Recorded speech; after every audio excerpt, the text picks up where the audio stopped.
आज एक गाव शांत आहे. आज एका घरात दिवा विझलाय आणि आज एक देशभक्त कायमचा हरपलाय. नमस्कार मित्रांनो, ही केवळ एक बातमी नाही. ही आहे एका सैनिकाची, एका सरपंचाची आणि एका माणसाची अपूर्ण राहिलेली कहाणी. सीमेवर देशासाठी उभा राहिलेला हा माणूस आज आपल्या गावासाठी झटत होता.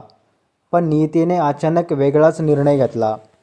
नेमकं काय घडलं आज जवखेडा गावात, हाच व्हिडिओ शेवटपर्यंत पहा. जालना जिल्ह्यातील भोकरदन तालुक्यातील जवखेडा गावाचे माजी सैनिक आणि विद्यमान सरपंच कैलासदादा पवार यांचे आज हृदयविकाराने तीव्र झटक्याने निधन झाले. 18 ते 20 वर्ष भारतीय सैन्यात सेवा करत सीमेवर उभं राहून त्यांनी देशाचं रक्षण केलं.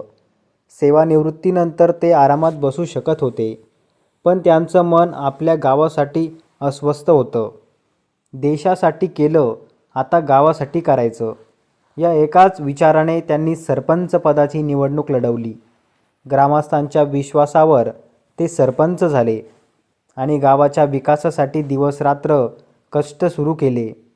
रस्ते, पाणी, स्वच्छता, सुविधा, जवखेडा हे गाव बदलून टाकलं.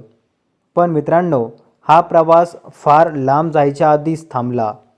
आज अचानक त्यांची तब्येत बिघडली.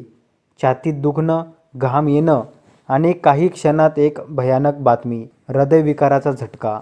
उपचार सुरू होण्याआधीच तो सैनिक, तो सरपंच, तो आधार आपल्यातून निघून गेला. आज जवखेडा गावात शोककळा पसरली. डोळ्यात अश्रू, मनात प्रश्न, इतक्या लवकर का गेलात दादा? एक नेता नाही तर एक आपला माणूस आज गावाने गमावला आहे. कैलासदादा पवार, तुमचा देशसेवा आणि गावासाठीची तळमळ कधीच विसरली जाणार नाही. दादा, तुम्हाला भावपूर्ण श्रद्धांजली.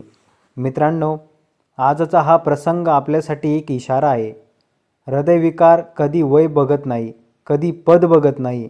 थोडंसं दुर्लक्ष मोठी किंमत मोजावी लागू शकते.